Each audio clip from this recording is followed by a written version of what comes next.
this is CACS Tejal Katarian with lots of energy. Let me start with today's session. आज हम लोग revise करने वाले हैं general clause act 1897. One of the laws जो कि आपको अदर लॉज वाले पार्ट में है, मुश्किल से 30 मार्क के लिए आपको अदर लॉज आता है और अदर लॉज में भी 3 ही आपको चैप्टर्स है. उसमें भी बच्चा छोड़ के जाता है. क्यों? क्योंकि उसको डर लगता है ये चैप्टर्स उससे होते नहीं है या कुछ ना कुछ तो उसको बस समझ में नहीं आता है. बीइंग ऑनेस्ट, मैंने भी ये चैप्टर छोड़े थे जब ये चैप्टर्स हम लोग को ये फाइनल में हुआ करते थे. इवन आफ्टर दैट हम लोग को 60:40 का रेशो हुआ करता था. मतलब 60 मार्क्स के लिए कॉर्पोरेट एंड 40 मार्क्स के लिए अलाइड लॉज बोलते थे तब. एंड मैंने भी छोड़े थे. वो तो अच्छी बात है कि मेरा कॉर्पोरेट वाज सो स्ट्रॉन्ग कि मेरा 60 में से ही मुझे पता था कि मैं 50 प्लस लेकर आ सकती हूँ. But I have to tell you one thing कि आपको ये समझना है कि अगर आपको एग्जामिशन के ऊपर जाना है या फिर आपको ये पता है कि आपको मतलब अदर बाकी जो सब्जेक्ट्स है उसमें आपका पता नहीं स्कोर हो पाएगा नहीं हो पाएगा, अगर ऐसा कोई भी सिचुएशन है and if you want to clear CA inter examination that too law में वैसे भी बच्चे की बैंड ही बचती है. बट अगर आप अच्छे से लिखते हो तो मार्क्स मिलेंगे और उसमें भी अलाइड लॉज में यानी कि अदर लॉज में आपके लिए अदर लॉज में अगर आप स्कोर कर लेते हो देन फॉर श्योर आपको एग्जामिशन आप एक्सपेक्ट कर सकते हो एग्जाम में. इसी के लिए अदर लॉस बच्चा छोड़ के जाता है, डर लगता है उसको. इसके लिए मैं एक वीडियो बनाने वाली हूँ. इसके बाद आपको मिल ही जाएगा वो वीडियो. एक आध हफ्ते में आपको वो वीडियो मिल जाएगा इसके बाद ही. और उसमें मैं स्पेसिफिकली फोकस करूंगी कि कौन से क्वेश्चन एक्सपेक्टेड है in your exam for this May 24 attempt, जो कि आपको अलाइड लॉज या अदर लॉज में से आएंगे. चैप्टर 3 ही चैप्टर्स मुश्किल से है. उसमें भी अगर आपको ये अंदाजा आप लगा लेते हो कि ये क्वेश्चंस आएंगे तो why are you afraid of learning allied laws और अदर लॉज. मतलब अदर लॉज पढ़ के अगर आप मतलब आपका अगर स्कोर हो रहा है तो छोड़ के मत जाना. इसी के लिए मैंने अपने हैंड रिटन नोट्स भी हर एक अदर लॉज के वीडियो रिवीजन वीडियो के नीचे डाले हुए हैं डिस्क्रिप्शन में. मुश्किल से 15 पेजेस है आपके लिए, 15 से 20 पन्ने और आपका अदर लॉज डन हो जाएगा. तो छोड़ना नहीं है. Without wasting time now let's start with the general clause act 1897. बहुत सिंपल एक्ट है, इतना कुछ कॉम्प्लिकेटेड नहीं है. इसमें दो पार्ट्स में मैं इसको डिवाइड करती हूँ. One of first part will be definition part या जो मिसले स्टार्टिंग का जो इंट्रोडक्शन वाला पार्ट है वो, और दूसरा है बचे हुए जो भी सेक्शंस है from section number 5 to 30. 30 he sections है मुश्किल से. और 30 सेक्शंस में से भी अगर आप गिने चुने सेक्शन है जो बहुत एक्सट्रीमली इंपॉर्टेंट है और उसकी जो लैंग्वेज है अगर आप वो समझ लो तो बात खत्म हो गई. इसीलिए वो लैंग्वेज में आपको प्रॉब्लम ना हो, बिकॉज जो टेक्स्ट मतलब जो मॉड्यूल की जो लैंग्वेज है टेक्स्ट जो है वो थोड़ा सा कॉम्प्लिकेटेड लग सकता है. उसी को वो प्रॉब्लम सॉल्व करने के लिए मैंने आपको technical language but even at the same time जो सिंपल लैंग्वेज होनी चाहिए आपके लिए अंडरस्टैंडिंग पर्पज से जो आप लिख पाओ बट उसमें भी टेक्निकल वर्ड्स आने चाहिए, इस हिसाब से मैंने पूरा आपको हैंड रिटन नोट्स आपके लिए ऑलरेडी बनाए हुए हैं. तो ये आपको डिस्क्रिप्शन में मिल जाएगा, आप ले लेना वहां से. एंड जितने भी स्टूडेंट्स छोड़ के जा रहे हैं आपके जो भी दोस्त हैं उन सबको भेज दो ताकि कोई भी अदर लॉस छोड़ के ना जाए. So without wasting time, let me start with General Clause Act 1897. Basically ये General Clause Act जो है वो आया कब था? 11th of March 1897. MCQ के लिए ये जो डेट है एनैक्टमेंट डेट जिसे बोला जाता है, कब आया था ये, तो वो डेट शायद आपको MCQ पर्पज से आपको पूछी जा सकती है इसलिए इंपॉर्टेंट है. अब ये जो एक्ट बना था ये क्यों बना था? सबसे पहले to shorten the language of the act, यानी कि क्या सेंट्रल एक्ट्स, मतलब बेसिकली ये सारे डेफिनेशंस हम बाद में देखेंगे सेंट्रल एक्ट वगैरह. सो बेसिकली क्या होता है कि बहुत सारे डेफिनेशंस हम सबको पता है कि सेक्शन नंबर 2 में दिए होते हैं हर एक एक्ट के, बट ऐसे कई शब्द होते हैं जो कि एक्ट में इस्तेमाल किए गए हैं आपके, लेकिन उसके बारे में कोई डेफिनेशन उस पर्टिकुलर एक्ट में नहीं जो एक्ट आप पढ़ रहे हो. जैसे फॉर एग्जांपल एफिडेविट शब्द आता है कई बार लॉ में, या फिर आपका गुड फेथ जो फेवरेट शब्द है वो आता है कई बार, बट वो कहीं पर भी डिफाइन नहीं है उस पर्टिकुलर एक्ट में जिस पर्टिकुलर एक्ट में आप पढ़ते हो.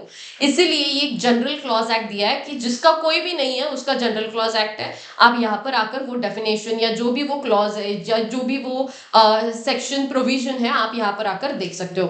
सो बेसिकली पहला to shorten the language of the act, दूसरा यूनिफॉर्मिटी ऑफ एक्सप्रेशन, तीसरा, state the explicitly certain rules for construction and interpretation. Basically construction interpretation of statute जो आपका तीसरा चैप्टर है, वो चैप्टर का ही ये एक पार्ट था, मतलब इंटरप्रिटेशन का ही ये भी एक पार्ट था, बस अलग अलग बाद में जाकर वो दो चैप्टर्स में डिवाइड कर दिया। ये जो पर्टिकुलर एक्ट है ये आपको इंटरप्रिटेशन के लिए, कंस्ट्रक्शन कैसे करना होता है लॉ के लिए, उसको भी उसके लिए भी रूल्स कुछ बताता है, और यू कैन से प्रोविजंस कुछ देता है। And last, to guard against the slips and oversight by imparting certain common clauses. मतलब इम्पार्टिंग सर्टेन कॉमन क्लॉजेस मतलब कुछ ऐसे कॉमन होता है, कुछ ऐसी चीजें होती है जो कॉमन है, हर एक्ट के लिए होती है, तो इसके लिए हम लोगों ने क्या कर दिया, एक ही एक्ट में डाल दिया। सो बेसिकली ऑब्जेक्ट एक आध मार्क 2 मार्क्स के लिए अगर पूछा तो आपको ये कीवर्ड्स है, ये कीवर्ड दिख गए, बात खत्म, आपको मार्क्स मिल जाएंगे। इसका जो एप्लीकेबिलिटी है, वैसे तो एग्जाम में आज तक पूछा नहीं गया, बट फिर भी हम लोग कर लेंगे, क्योंकि पता नहीं आईसीएआई ने ये वीडियो देख लिया गलती से कि पूछते नहीं है, ऐसा मैंने बोल दिया और फिर डाल दिया, तो फिर क्या करोगे। इसलिए एप्लीकेशन क्या है, सबसे पहला, ये कोई टेरिटोरियल एक्सटेंट क्लॉज इसमें नहीं है। मतलब क्या, हमने हमेशा देखा है it is applicable to whole of India, हमेशा हम सेक्शन नंबर 1 में वो देखते हैं। बट ये जो पर्टिकुलर एक्ट है इसके लिए कोई टेरिटोरियल एक्सटेंट नहीं दिया है कि बाबा होल ऑफ इंडिया है, सी वाटर्स में लगता है, एयर स्पेस पे लगता है, नहीं लगता है, कुछ भी नहीं दिया उन्होंने, सीधा बोल दिया it applies to all the central act. So basically मतलब क्या है कि जहां जहां पर भी सेंट्रल एक्ट लगेगा वहां वहां पर जनरल क्लॉज एक्ट लगेगा। सो सेंट्रल एक्ट नथिंग बट क्या कि सेंट्रल एक्ट्स मतलब क्या कि जो इंडियन पार्लियामेंट ने बनाए हुए हैं, डोमिनाइन लेजिस्लेचर ने बनाए हुए हैं, या तो act pass before the commencement of the constitution by the governor ने बनाए हुए। अभी ये शब्द तो थोड़े से आपको हेवी लग सकते हैं, so let me just tell you in brief. पहला तो इंडियन पार्लियामेंट इसलिए बोला है क्योंकि आफ्टर कॉन्स्टिट्यूशन, देखो यहाँ पर आपको ये पहले ये समझना है कि बिफोर इंडिपेंडेंस जो था, मतलब 15 अगस्त 1947 से पहले हमारा जो इंडिया था उसको हम लोग ब्रिटिश इंडिया बोलते थे।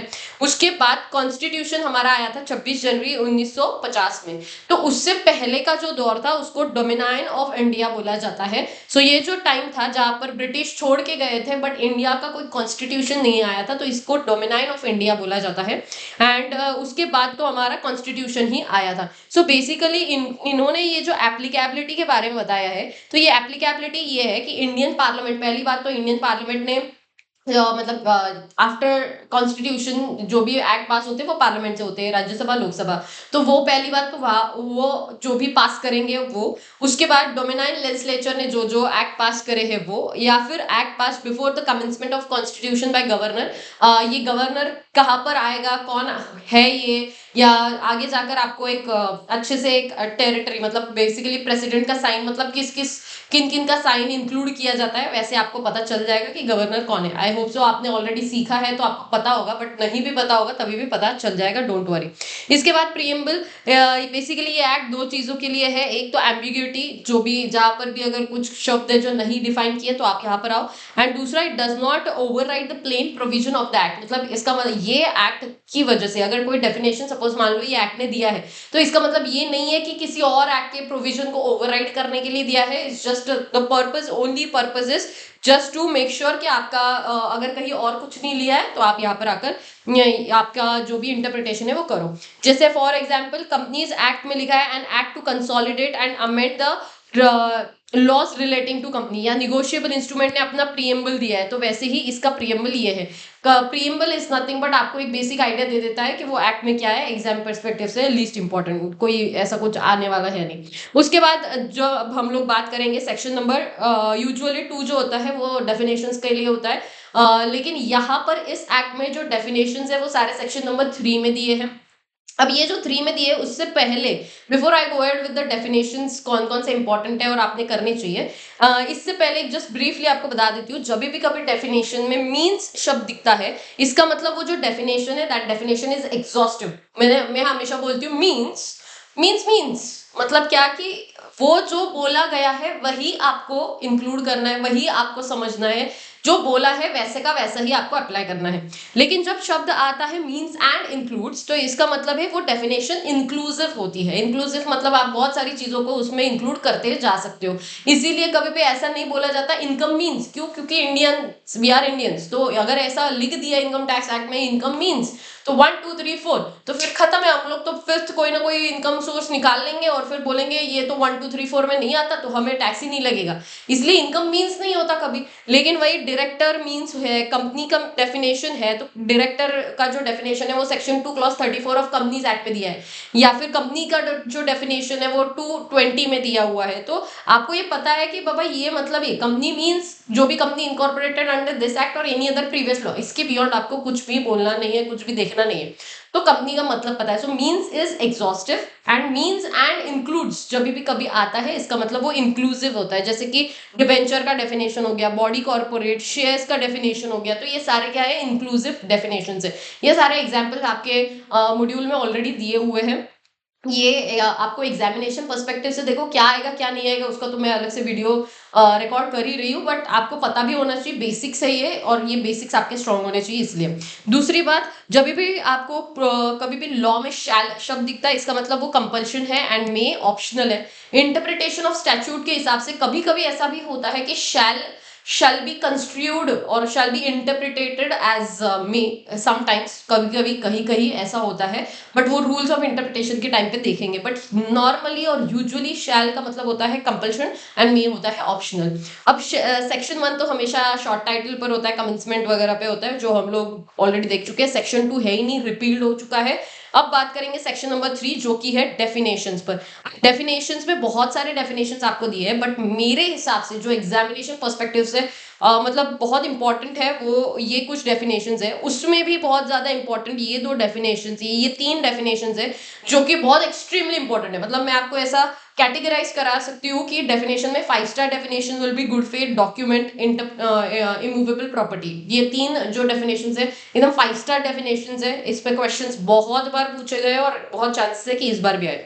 उसके बाद सेकंड अगर मुझे डालना है आपको तो act, affidavit, CG, FY, financial year, swear and, और एक है सेंट्रल एक्ट का डेफिनेशन।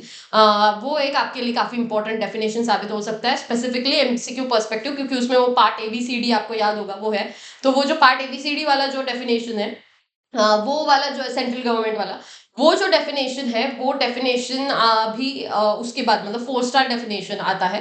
एंड उसके बाद बचे हुए जो भी डेफिनेशंस है आप उसके बाद कैटेगराइज कर, मतलब उसके बाद लीस्ट इंपॉर्टेंट पे।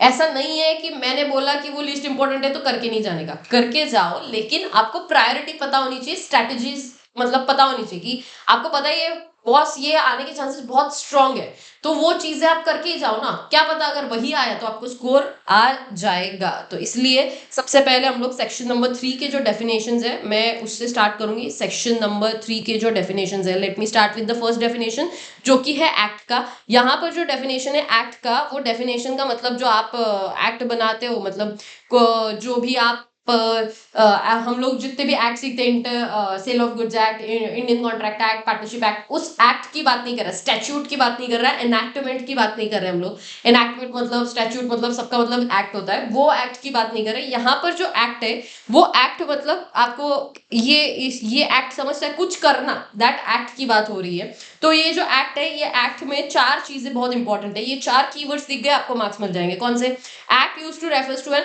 ऑफेंस, पहला तो। दूसरा, और सिविल रॉन्ग मतलब टॉर्ट जिसे आप बोल सकते हो, तो पहला तो ऑफेंस, ठीक है। दूसरा है सिविल रॉन्ग।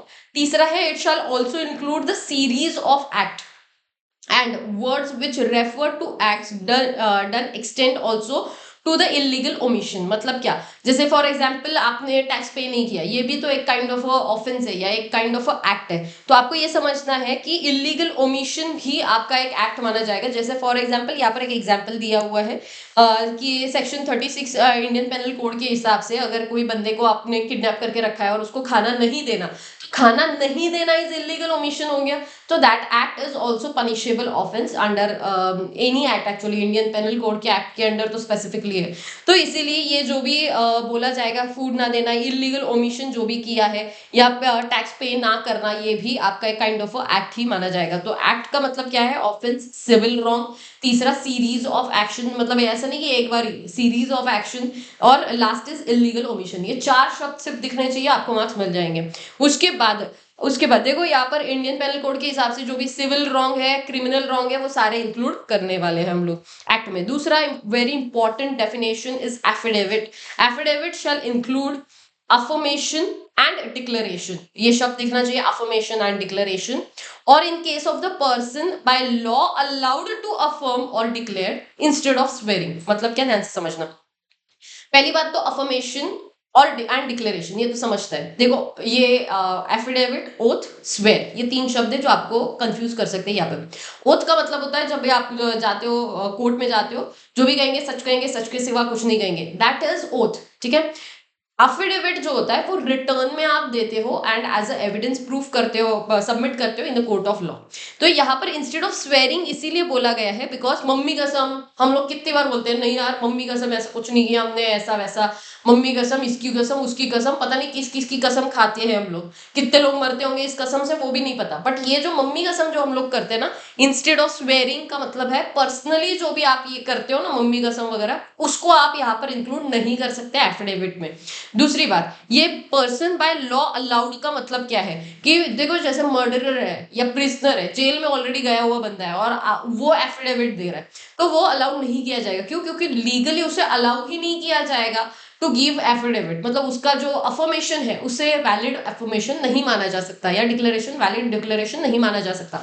सो इसीलिए जो लोग अलाउड है, मतलब जो लोग, जैसे मैं अगर एफिडेविट देती हूँ तो that is allowed, why? Because I am not a murderer, मैं कोई जेल भी नहीं गई हूँ, मैं कोई कन्विक्ट भी नहीं हूँ, मैं, मेरे ऊपर कोई इल्जाम भी नहीं, कुछ भी नहीं है। तो अगर मैं कोई अफर्मेशन दे रही हूँ, मैं कोई डिक्लेरेशन दे रही हूँ, that means I am allowed by law. तो मैंने जो अफर्मेशन या डिक्लेरेशन दिया है, अफर्मेशन और डिक्लेरेशन बाय अ पर्सन और in case of a person allowed by law, person allowed by law, अगर वो कोई अफर्मेशन या डिक्लेरेशन देता है इंस्टेड ऑफ स्वेरिंग, जो आप झूठी कस्में खाते हो, उसके अलावा जो भी होता है दैट इज एफिडेविट। एफिडेविट ये जो शब्द है ये डेफिनेशन इंक्लूसिव इन नेचर है। बेसिकली ये डेफिनेशन है ही नहीं, it's just a return statement जो कि एक कोर्ट ऑफ लॉ के सामने, मतलब कोर्ट में आप एज अ एविडेंस सबमिट कर सकते हो, इसलिए उसको क्या बोला जाता है, रिटर्न स्टेटमेंट को एफिडेविट बोलते हैं। जो आप ओरली कसम खाते हो उसको ओथ बोला जाता है वैसे वैसे तो। एंड स्वेरिंग इज जो आप मम्मी कसम करते हो पर्सनली, वो वाले होते हैं स्वेर। उसके बाद ये छोटा मोटा अगर आपको बहुत ही डिफरेंशिएट करना है तो ये इतना डिफरेंशिएशन कर सकते हैं। उसके बाद बोलेंगे सेंट्रल एक्ट। सेंट्रल एक्ट का मतलब क्या होता है, जो भी डोमिनाइन लेजिस्लेचर ने पास किए हुए एक्ट है। अभी आपको ये शब्द का मतलब समझ रहा है कौन से टाइम पीरियड की हम लोग बात कर रहे हैं। सो डोमिनाइन लेजिस्लेचर या फिर कोई Indian legislature before the commencement of the constitution. So basically governor ने जो भी एक्ट पास करे हैं वो सारे एक्ट। एंड लास्ट अगर आफ्टर द कमेंसमेंट की बात करेंगे तो बिफोर द कमेंसमेंट की बात करूंगी तो गवर्नर जनरल आते हैं उसमें। उसके अलावा जो भी लेजिस्लेटिव कैपेसिटी में लोग हैं, अभी ये मैं एक्सप्लेन करती हूँ, थोड़ा सा 2 मिनट देना, यहीं पर है, आगे ही है आपके लिए कि क्या कौन लोग हैं जो कि जिनका साइन वैलिड साइन माना जाता था बिफोर द कॉन्स्टिट्यूशन। सो क्या है एक्चुअली, ये समझने के लिए आपको समझना पड़ेगा ये कौन सा, ये जो सेंट्रल गवर्नमेंट जो आपके सामने शब्द है, इसके लिए आपको समझना है पार्ट ABCD। मैंने आपको पहले भी समझाया था ये पार्ट ABCD, बट वापस से एक बार बता देती हूँ। MCQ पर्सपेक्टिव से थोड़ा सा फोकस करना, शायद एग्जाम में आ सकता है, शायद पता नहीं, बट हाँ पार्ट ABCD एग्जाम में MCQ पर्सपेक्टिव से आ सकता है। सो पार्ट ABCD में क्या था कि इंडिया जो है, इंडिया पहले डिवाइड किया गया था on the base of geography, फिर उसके बाद लैंग्वेजेस के बेसिस पर उसको डिवाइड कर दिया गया था। सो ऐसे कई सारे स्टेट्स थे जो कि ब्रिटिशों ने गवर्न करे थे, मतलब ब्रिटिशों का राज हुआ करता था, वो थे पार्ट A स्टेट्स।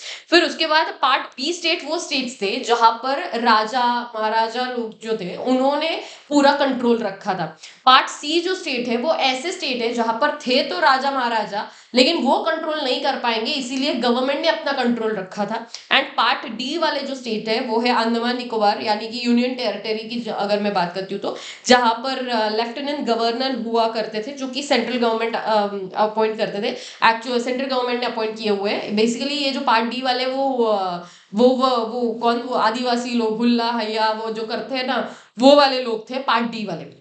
तो part D, A, B, C, D, part A में कौन लोग हैं, जो कि प्रोविनेंस, गवर्नर प्रोविनेंस ऑफ ब्रिटिशों ने जो रूल किए करे हुए जो भी स्टेट है, असम, बिहार, बॉम्बे। बेसिकली बॉम्बे तो आज बॉम्बे मतलब सिर्फ मुंबई नहीं है, बॉम्बे पुराने जमाने में बॉम्बे मतलब सिर्फ मुंबई नहीं हुआ करता था, काफी major part of Maharashtra, Maharashtra भी पहले एक्चुअली एग्जिस्ट नहीं होता था।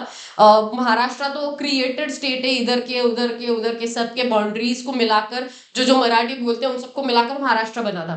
तो ये जो बॉम्बे है that was the major part of India, but Bombay मतलब सिर्फ मुंबई नहीं था पहले। सो बॉम्बे, मध्य प्रदेश, उत्तर प्रदेश, उड़ीसा, पंजाब, वेस्ट बंगाल, ये जो स्टेट्स है, ये सारे स्टेट्स पर गवर्नर, ब्रिटिश गवर्नेंस का राज था। प्रोविनेंस बेसिकली शब्द है, पहले एमपी को सेंट्रल प्रोविनेंस बोलते थे, ठीक है।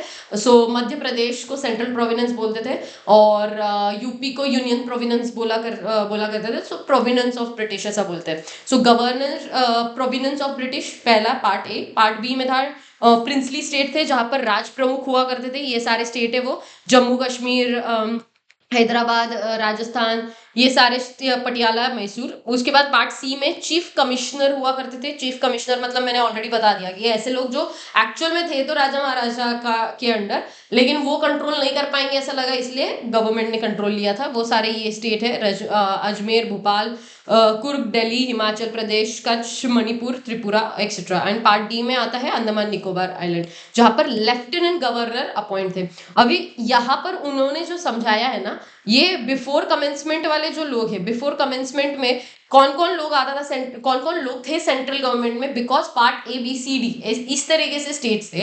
और सेंट्रल एक्ट इज समथिंग कि भाई जो सिर्फ सेंट्रल गवर्नमेंट ने नहीं, स्टेट गवर्नमेंट ने भी पास करे हुए एक्ट को आप सेंट्रल एक्ट में कंसिडर करते हैं। तो एक्ट्स इज समथिंग मतलब बेसिकली जो गवर्नमेंट पास कर रहा है। तो सेंट्रल गवर्नमेंट में बिफोर कॉन्स्टिट्यूशन कौन कौन आता था, गवर्नर जनरल काउंसिल आता था, जीजीसी। दूसरा आता था गवर्नमेंट ऑफ प्रोविनेंस, मतलब पीजी आप बोल सकते हो। एंड लास्ट आता था चीफ कमिश्नर। ये पार्ट देखो, ये पार्ट ए वाले लोगों का आता है, ये पार्ट बी स्टेट्स में आते थे, और ये बचे हुए स्टेट्स में आते थे। सो बिफोर कॉन्स्टिट्यूशन ये लोग थे, and done after the commencement of constitution, मतलब 26 जनवरी 1950 के बाद हमारे पास प्रेसिडेंट थे जो साइन करते थे, तभी जाकर वो एक्ट पास होता था ओजी में आने के बाद। तो इसीलिए प्रेसिडेंट भी आप कंसिडर कर सकते हो। उसके अलावा स्टेट गवर्नमेंट, सेंट्रल गवर्नमेंट को भी आप ले सकते हो। इसके अलावा चीफ कमिश्नर या लेफ्टिनेंट गवर्नर, अभी यह समझ रहे हैं आपको लेफ्टिनेंट गवर्नर कहाँ से आया, पार्ट डी वाले स्टेट से आया है। आज भी यूनियन टेरिटरी में अगर आप जाते हो तो वहाँ की एडमिनिस्ट्रेशन जो भी है वो उनके अथॉरिटीज अलग होते हैं। वो आज भी एडमिनिस्ट्रेशन ऑफ उसे एडमिनिस्ट्रेशन ऑफ यूनियन टेरिटरी बोला जाता है। तो उनके लिए अपने हिसाब से लॉज पास होते हैं। So administration of union territory, chief commissioner या फिर लेफ्टिनेंट गवर्नर, या तो गवर्नर ऑफ स्टेट या स्टेट गवर्नमेंट, आप जो भी बोलना चाहो, एंड प्रेसिडेंट। इन लोगों का था इन लोगों से बनता है central government. And before constitution इन लोगों से बनता है गवर्नमेंट, सेंट्रल गवर्नमेंट। ये एग्जाम के पर्सपेक्टिव से इंपॉर्टेंट है, आपको याद करना पड़ेगा। I have no option and even you don't have any option. अगर आपको मार्क्स चाहिए तो आपको याद करने पड़ेंगे। सेक्शन नंबर बेसिकली वैसे तो एग्जाम में जनरल क्लॉज एक्ट के एक्सपेक्टेड नहीं है। कॉर्पोरेट लॉ के जितने सेक्शन एक्सपेक्ट किए जाते हैं उतना इसके सेक्शंस एक्सपेक्टेड नहीं है, क्योंकि इसके कई सारे मतलब बेसिकली देखो सेक्शन तो सिर्फ फेमा में है और इसमें है। फेमा में भी मुश्किल से 4-5 मुश्किल से 6 सेक्शंस आते हैं, उसमें भी 4 इंपॉर्टेंट है, वो भी आपको याद हो जाते हैं। ये वाला जो एक्ट है इसमें कई सेक्शंस है, 5 से लेके 30 तक कंटिन्यूसली बैक टू बैक आपको तकरीबन 25 सेक्शंस आएंगे। तो section number as such expected नहीं है। अगर लिख पाए वेल एंड गुड, आपका मतलब इंप्रेशन ज्यादा अच्छा होगा। ये याद करने के लिए बेसिकली आपको कई बार लिखना पड़ेगा, राइटिंग प्रैक्टिस करोगे तो याद हो जाएगा। मैंने जितना ट्राई हो सकता है उतना कर लिया आपके लिए कि कैसे आप याद कर सकते हो। उसके बाद हम लोग जाएंगे नेक्स्ट डेफिनेशन पे, जो कि है कमेंसमेंट। कमेंसमेंट बेसिकली वो डेट होता है जिस दिन रेगुलेशन केम इन फोर्स। क्या होता है, हर एक्ट के सेक्शन नंबर 1 में लिखा जाता है कि कमेंसमेंट एप्लीकेबिलिटी, वो जो पहला सेक्शन होता है वो सेक्शन नंबर 1 में बताया जाता है कि कब से कमेंस होगा। या तो फिर ओजी में जब वो नोटिफिकेशन आता है तब उसमें डेट स्पेसिफाई किया जाता है। अगर ऐसा नहीं होता है तो जिस भी दिन एनेक्ट हुआ उसी दिन कमेंस हो जाएगा। मतलब क्या, ओजी ने अगर कोई और डेट नहीं बताया, स्पेसिफाई नहीं किया है, तो जिस भी दिन एनेक्टमेंट आया उसी दिन ओजी में आया उसी दिन कमेंस हो जाता है। सो बेसिकली कमेंसमेंट का एक डेफिनेशन दिया था। उसके बाद डॉक्यूमेंट का डेफिनेशन है, ये ऊपर जो लिखा है उसी को डायग्राम फॉर्म में दिया है उन्होंने। ये काफी इंपॉर्टेंट डेफिनेशन है, प्लीज ये करके जाना, ये एग्जाम में कई बार पूछा गया है। सो डॉक्यूमेंट बेसिकली दिया हुआ है सेक्शन नंबर 3 क्लॉज 18 में। यानी कि क्या, document shall include any matter return, expressed and और डिस्क्राइब्ड। ध्यान से समझना, WED LFM मतलब क्या, WED रिटर्न, उसके बाद expressed and last is describe, WED। कुछ भी लिखा हो, कुछ भी एक्सप्रेस किया हो, कुछ भी डिस्क्राइब किया हो, जैसे फॉर एग्जाम्पल अगर कोई भी पेपर पे सिर्फ डॉट भी है, वो पेपर भी आपका डॉक्यूमेंट है। कोई भी पेपर पे, इवन हॉलीडे मूवी में वो जो 12 डॉट्स दिखाए गए हैं और फिर वो कनेक्ट करता है, फिर उसका दिमाग चलता है, वो भी एक डॉक्यूमेंट है। कोई भी पेपर पे जो आप पेपर लिखते हो, नोट्स लिखते हो, वो भी आपका एक डॉक्यूमेंट है। सो एनीथिंग रिटर्न, एक्सप्रेस्ड और described upon any substance by means of letter, figures, और जो भी mark more than of those means, मतलब कोई भी मार्किंग कर रहे हो, कुछ भी कर रहे हो आप, तो जो भी लिखा हुआ है, लेटर से लिखो, फिगर मतलब जो भी फिगर से, नंबर से लिखो आप, या फिर किसी भी तरीके का मार्किंग करो आप, कुछ भी मीन्स से आपने अगर लिखा है, कोई भी एनी मीन्स से आपने लिखा है, which is intended to be used or which may be used for the purpose of recording that matter, तो फिर उसको आप डॉक्यूमेंट बोलोगे। For the purpose of intention क्या है आपका, recording that document. So WED, LFM, written, expressed, described। LFM is letter, figures और any other means से अगर आपका इंटेंशन ये है टू रिकॉर्ड दैट थिंग, जो कि आपने सब्सटेंस पर लिखा होगा कुछ भी, देन दैट इज डॉक्यूमेंट। तो ये डॉक्यूमेंट देख लेना। इसके अलावा डॉक्यूमेंट मतलब कुछ भी, कोई भी पेंटिंग जो भी आप लोगों ने, इवन यहाँ पर एक शब्द आएगा आपको लिथोग्राफी भी, कहाँ पे गया, यहाँ पर नहीं है, नीचे लिखा हुआ मिलेगा एक, लिथोग्राफी मतलब स्टोन्स पे जो लिखा जाता है, या पुराने जमाने में वो एक पर्टिकुलर टाइप का एक लैंग्वेज के थ्रू लिखा जाता था। एवरीथिंग इज डॉक्यूमेंट, मतलब आपका पत्थर पे जो लिखा है वो भी डॉक्यूमेंट है, पत्थर भी डॉक्यूमेंट बन सकता है अगर उस पर कुछ लिखा हुआ है तो। So everything is document, but ये याद रखना, document does not include any currency note, मतलब जो नोट पर लिखा हुआ है वो उस तो नोट को आप करेंसी नोट को आप डॉक्यूमेंट नहीं बना सकते। Please make a note of this, ये 1 मार्क MCQ के लिए इंपॉर्टेंट था। ये एग्जाम में अगर डॉक्यूमेंट का डेफिनेशन आया तो ये लिख देना, और ये वाला फॉर एग्जाम्पल लिख देना, और हाउएवर वाला लाइन लिख देना, आपको मार्क्स मिल जाएंगे। उसके बाद बात करेंगे enactment. Enactment is nothing but basically statute आता है। स्टैट्यूट और उसके अलावा रेगुलेशंस भी आते हैं। स्टैट्यूट रेगुलेशंस होते हैं, उसके साथ साथ regulation of BMP। BMP is Bengal, Madras and Bombay code. Basically क्या था कि ये पुराने ज़माने में, ये पुराने ज़माने का है ये सब कुछ। रेगुलेशंस बंगाल, मद्रास एंड जो बॉम्बे कोड है उनके लिए अलग से बनते थे। सो बॉम्बे, मैंने पहले भी कहा आपको, सिर्फ उतना नहीं था जितना हम लोगों को पता है। So Bombay was more than what we are right now seeing. But BMP, so regulation, पहले तो स्टैट्यूट, फिर उसके बाद रेगुलेशन। जो रेगुलेशन BMP के थे, मतलब BMP मतलब क्या, बंगाल, मद्रास एंड बॉम्बे कोड के, एंड अलोंग विद दैट जो भी सेक्शंस पास करे हैं, include any provisions content. Section is nothing but कोई प्रोविजन जो एक्ट में लिखी है वो सब कुछ इनैक्टमेंट माना जाएगा। इनैक्टमेंट बेसिकली कौन बनाता है, यूनियन पार्लियामेंट या तो स्टेट लेजिस्लेचर, या तो सेंट्रल गवर्नमेंट, या तो राज्यसभा, लोकसभा, सेंट्रल पार्लियामेंट से वो मतलब यूनियन पार्लियामेंट से वो बनाएगी। तो ये आपका हो गया इनैक्टमेंट का डेफिनेशन। फाइनेंशियल ईयर बेकार है, फाइनेंशियल ईयर 1 अप्रैल से 31 मार्च पे है, और ये जो भी ईयर है ये ब्रिटिश कैलेंडर के हिसाब से। And why British calendar, because calendar, British calendar is nothing but January to December होता है। सो मंथ वाइज ये इसीलिए बोला जाता है बिकॉज मराठी में अलग तरीके से भी मराठी कैलेंडर अलग होता है, जिसको हम बोलते हैं ज्येष्ठ, वैशाख, आषाढ़, भाद्रपद वगैरह, वो जो कैलेंडर होता है वो अलग होता है, मराठी कैलेंडर भी आता है। तो इस तरीके से इंडिया में भी अलग कैलेंडर भी फॉलो होता है, बट हम लोग जो ब्रिटिश कैलेंडर, मतलब जो month wise Jan to December की बात कर रहे हैं, उस हिसाब से April to March is nothing but your financial year.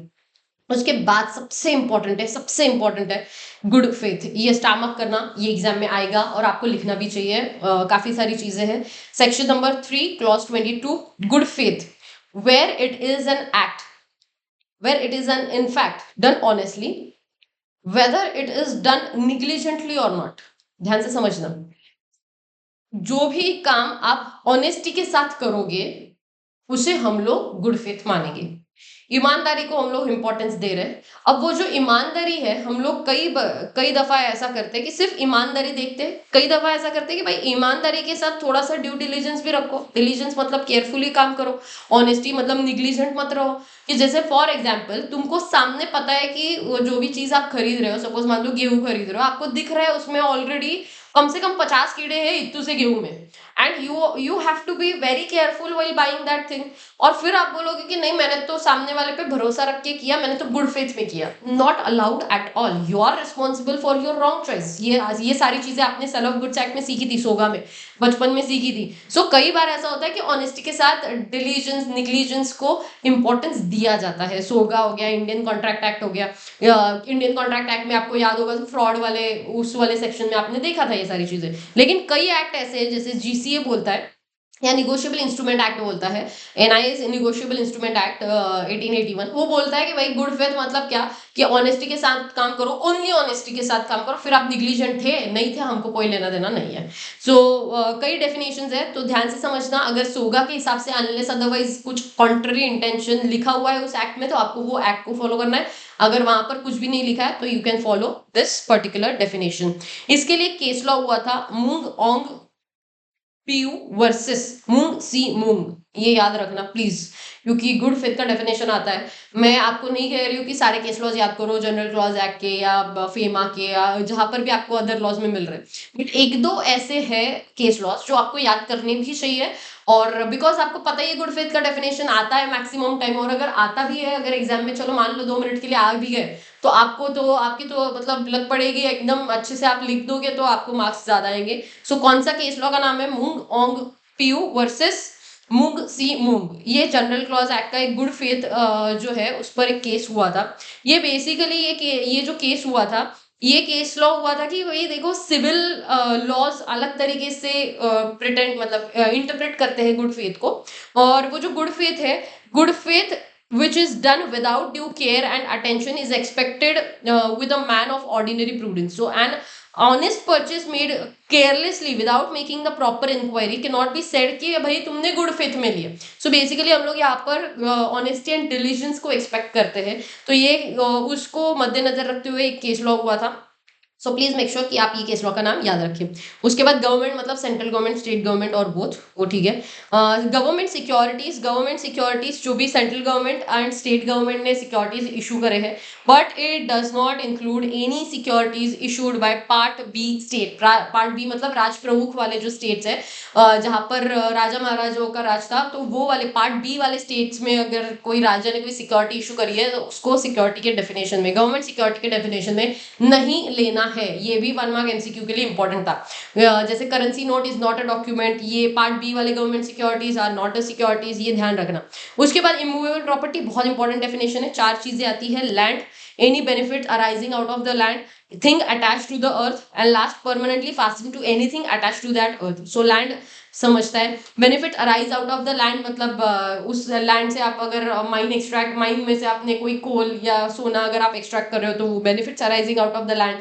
उसके बाद तीसरा, things attach to the land to the earth, जैसे कि ट्रीज हो गए, things attach to the earth. And last permanently fasten thing, मतलब जैसे बेसिकली ये मैनमेड वाले जो चीजें, जैसे कोई जनरेटर होता है, फैक्ट्रीज वाले जो जनरेटर होते हैं बहुत बड़े बड़े होते हैं, वो उसको आपको जमीन में ही फिक्स करना पड़ता है। अगर आपने वो निकाला तो पूरा डिस्ट्रक्ट करना पड़ेगा आपको वो स्ट्रक्चर, तभी वो निकलेगा। तो इस तरीके की जो भी चीजें होती है, फास्टन मतलब आप लिटरली समझो उस पे जो आपने स्क्रू लगाया है, that is also immovable property. So immovable property में ये 4 चीजें, land, benefit arising out of the land, तीसरा जो पेपर जो भी things attach to the land है, and last permanently fasten to anything which is attach to the earth. इस पर लेकिन ये ध्यान रखना, ये तो डेफिनेशन है, ठीक है। अब ये डेफिनेशन के बाद कई सारी चीजें हुई जिसको लेकर मतलब दिक्कतें क्रिएट हुई। क्यों? क्योंकि कुछ चीजें है जो आप इमूवेबल में मानोगे, कुछ चीजें हैं जो आप इमूवेबल प्रॉपर्टी नहीं मानोगे। अब उसमें से सबसे पहली बात करेंगे हम लोग, एक केस हुआ था Shantabai versus state of Bombay. ये सिंपल नाम है, शायद याद भी रहे, Shantabai versus state of Bombay, जहां पर ट्रीज जो है वो इमूवेबल प्रॉपर्टी माना गया। ट्रीज जो है वो मूवेबल इमूवेबल माना गया। क्यों? क्योंकि वो अटैच टू द अर्थ है। उसके बाद tendu leaves, timber, bamboos etcetera, soil, ये सारी जो भी चीजें हैं, ये सारे बिजनेस पर्पस के लिए, इन सबको भी उन्होंने इमूवेबल प्रॉपर्टी माना गया। लेकिन टिम्बर, जब आप लोग, timber is nothing but would, तो इसको आप मूवेबल मान सकते हो जब आप उसको हटा देते हो, डिटैच कर देते हो अर्थ से, तो आप उसको टिम्बर को आप इमूवेबल मानते हो। इसके अलावा एक कैचिंग फिश का, स्टार्टिंग में आपको पता है कैचिंग फिश भी एक इमूवेबल प्रॉपर्टी माना गया है। क्यों? क्योंकि बोले कि आपका ये जो पानी है, ये जो जमीन है, जमीन पे वो पानी है, पानी में से आपने निकाले हैं फिशेस, तो fishes something which was extracted from land, तो फिर आपको benefit arising out of the land है, तो उसको इमूवेबल बना दो। तो इस तरीके से इमूवेबल बना दिया, ठीक है। Right of way to access from one place to another, उसके बेसिस पे may come within the definition of immovable, where as right to train of water is not a immovable. इसीलिए क्या बोला गया है कि मशीनरी जो fixed है या स्टैंडिंग क्रॉप्स जो है उसको आप इमूवेबल बना दो। कैचिंग फिश वाला एग्जांपल कई बार पूछा जाता है। Catching fish is a immovable property, please make a note of this. Catching fish is a immovable property. उसके बाद आते हैं इम्प्रिजनमेंट। इम्प्रिजनमेंट दो तरीके की होती है, एक रिगरस इम्प्रिजनमेंट होता है, दूसरा सिंपल होता है। रिगरस मतलब काला पानी की सजा बोल सकते हो आप। आज तो हम लोग अंडमान निकोबार वगैरह ऐसी स्टेट्स में, मतलब ऐसी यूनियन टेरिटरीज में हम लोग जाते हैं, घूमने के लिए जाते हैं। बट पुराने जमाने में ऐसा था कि अगर किसी को सजा देनी है तो आप उनको उधर भेज दो, काला पानी की सजा बोलते थे उसको। तो रिगरस मतलब बेसिकली आपको ज्यादा चक्की पीसने लगाएंगे जेल में, और सिंपल मतलब ठीक है जेल में रख दिया। तो इंडियन पेनल कोड के हिसाब से दोनों इम्प्रिजनमेंट है। इंडियन लॉज में सब कुछ आता है, regulation, rules, order, bylaws, ordinance, या फिर एनी अदर इंस्ट्रूमेंट जो भी कमेंस हुआ है, कमेंसमेंट कॉन्स्टिट्यूशन के बाद जो भी कमेंस हुआ है, and part A and part C में जो भी बोले हैं, लेकिन वो नहीं करना। सो बेसिकली ये क्यों है ये ध्यान से समझो, इसका मतलब समझाती हूँ। इंडियन लॉज मतलब क्या है, देखो ब्रिटिश इंडिया में भी थे, ब्रिटिश लोग बाहर भी थे इंडिया के। सो part A and part be specifically इसलिए लिखा है कि यूके के ऑर्डर्स या पार्लियामेंट के ऑर्डर्स को इंक्लूड नहीं करना। मतलब क्या कि ब्रिटिशों ने जो बाहर, इंडिया के बाहर जो भी लॉज पास करे हैं वो इंडियन लॉज में नहीं आएंगे, उनको वो समझाना है। So part A and part C में ब्रिटिशों का राज था, तो जो ब्रिटिशों ने जो भी लॉज पास करे हैं इंडिया के बाहर, टेरिटरी के बाहर, उनको इंक्लूड नहीं करना है, इसलिए ये लैंग्वेज इस्तेमाल करी है। बट इंडियन लॉज में आपको ordinance, rules, schemes, notification, bylaws, कोई भी इंस्ट्रूमेंट जो भी आया है वो सब कुछ आपके लॉ के डेफिनेशन में आएगा।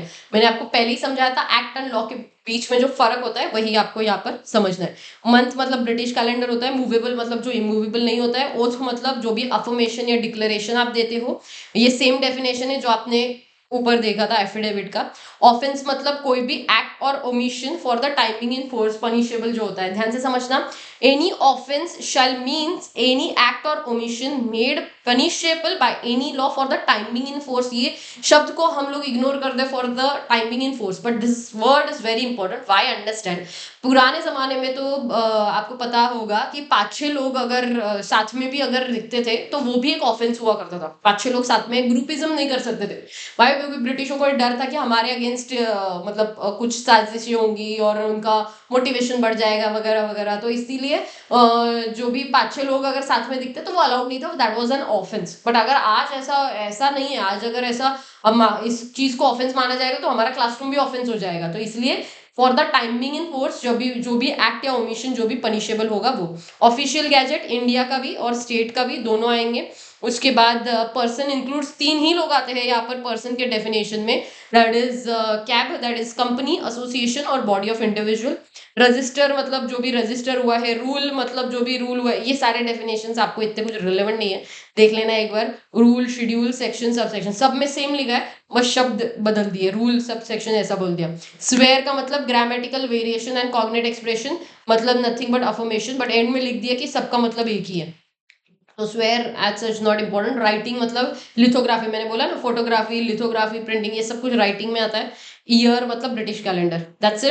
दैट्स इट ऑल अबाउट आपके डेफिनेशंस। तो ये डेफिनेशंस हमने देखे, उसमें से सबसे एक्सट्रीमली इंपॉर्टेंट कौन सी डेफिनेशन है ऑलरेडी बता दिए।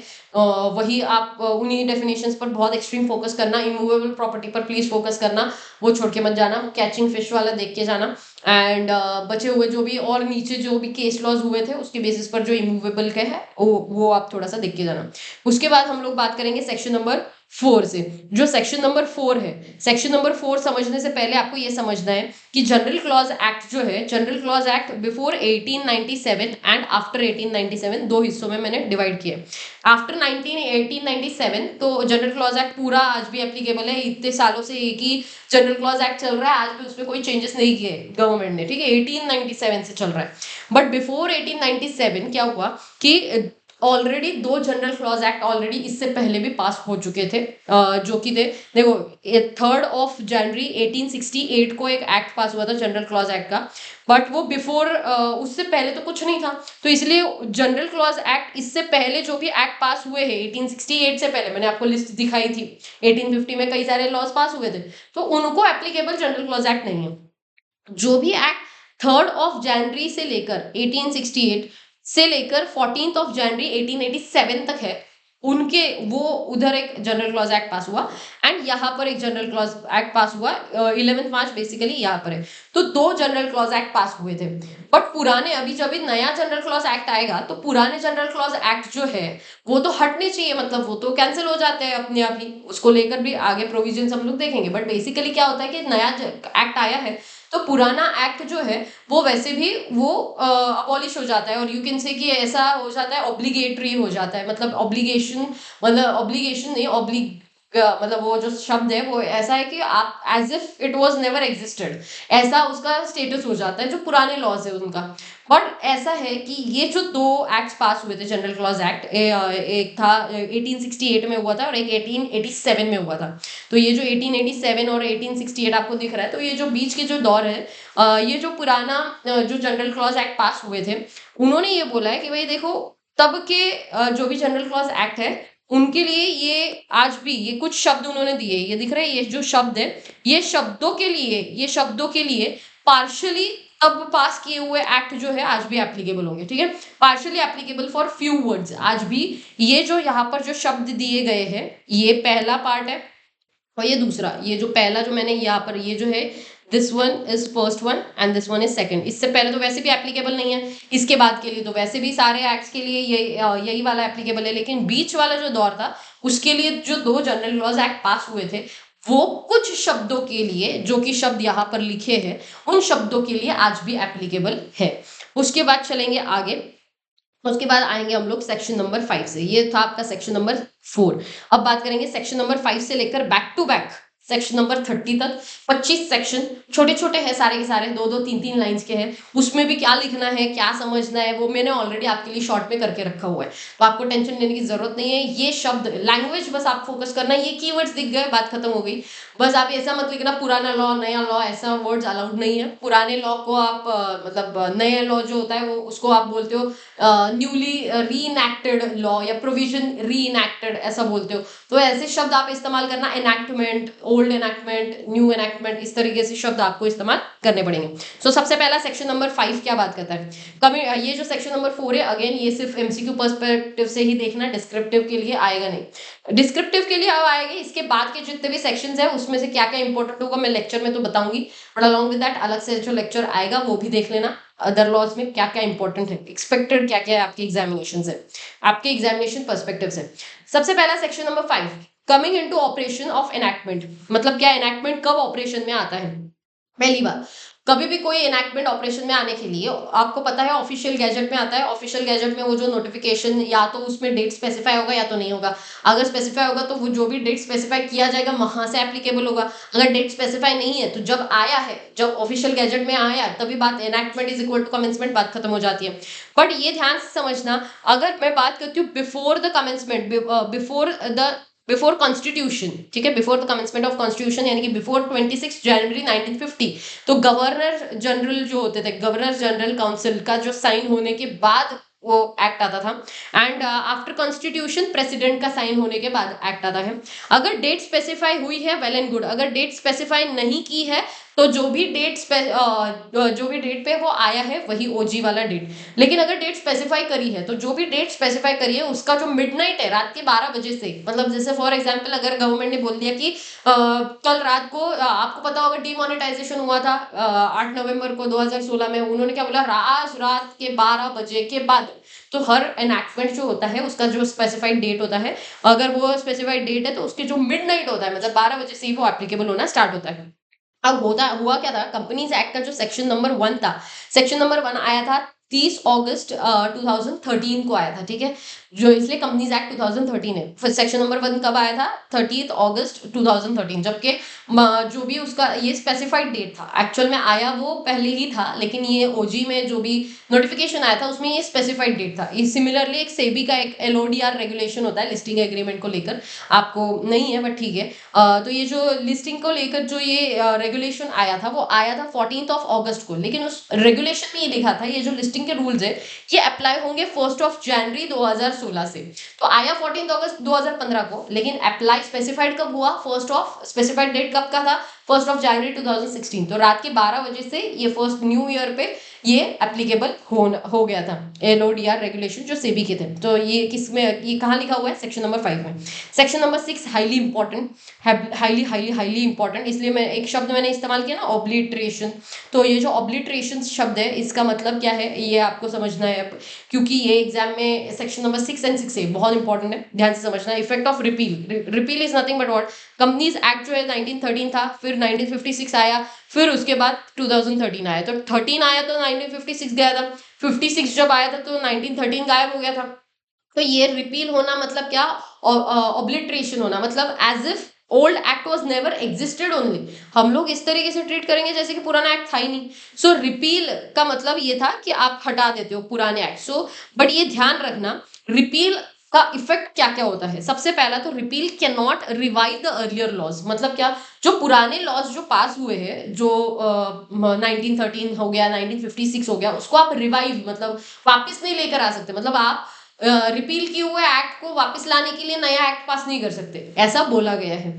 दूसरी बात, this repeal shall not effect unless otherwise specified, shall not effect ये चार चीजें जो कि एक्सट्रीमली इंपॉर्टेंट है। पहला, prior operation of old law, मतलब क्या, इनकॉर्पोरेशन आपका 1956 के हिसाब से आपकी कंपनी इनकॉर्पोरेट हुई है, तो अभी 2013 आया, 1956 तो रिपील हो गया, ये तो ऑब्लिटरेशन में चला गया, वो तो जो भी लॉ था पूरा। तो इसका मतलब क्या ये है कि आपकी जो भी कंपनीज इनकॉर्पोरेट हुई थी 2013 से पहले, वो कंपनीज भी हट जाएंगी, नहीं, incorporation will be valid. So prior operation of old law shall not affect the prior operation। दूसरा, shall not affect any rights, privileges, obligations and liabilities regarding जो भी एक्वायर कर रहे हो आप एसेट्स लाइबिलिटीज को या राइट्स को, या फिर एक्रू हो रहा है, इनकर्ड हो रहा है, तो जो भी पुरानी लाइबिलिटीज थी 1956 के हिसाब से आपको वो पे करनी पड़ेगी। ऐसा नहीं कि 1956 में आपको लाइबिलिटी पे करने के लिए आई थी 50 लाख और आप बोलोगे कि लैक तो चला गया, 2013 आ गया तो मैं लाइबिलिटी पे नहीं करूंगा, ऐसा अलाउड नहीं है। जो भी राइट्स, प्रिविलेजेस, ऑब्लिगेशंस, लाइबिलिटीज थे आपके पुराने एक्ट के हिसाब से, वो आज भी आपके वैलिड माने जाएंगे। Any penalty impose under old law आपको आज भी करना है, आज भी वो पेनल्टीज आपको पे करनी है 2013 के हिसाब से। एनी पेंडिंग इंक्वायरी और लिटिगेशन और रेमेडी, मतलब पुराने एक्ट के हिसाब से आप पर कोई लिटिगेशन चल रहा था, कोई कार्रवाई चल रही थी, इंडिया है, तारीख पे तारीख चलती रहेगी, तो इसलिए अगर कोई इंक्वायरी चल रही थी, कोई प्रॉब्लम लिटिगेशन चल रहे थे, तो वो वैसे का वैसे कंटिन्यू करे जाएंगे। So shall not affect any right, any operation, any penalty या एनी कोई इंक्वायरी, इस पर कोई असर नहीं होगा। ये बहुत इंपॉर्टेंट था।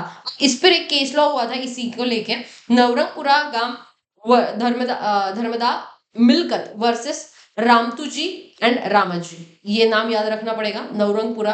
गुजरात के लोगों को तो शायद ये नाम जल्दी याद रहे क्योंकि Navrangpura is a place in Gujarat. So Navrangpura गांव धर्मदा मिलकत वर्सेस रामतुजी रामाजी, ये नाम याद रखना। रामतुजी रामाजी भी याद रहेगा, थोड़ा सा ये याद रखना।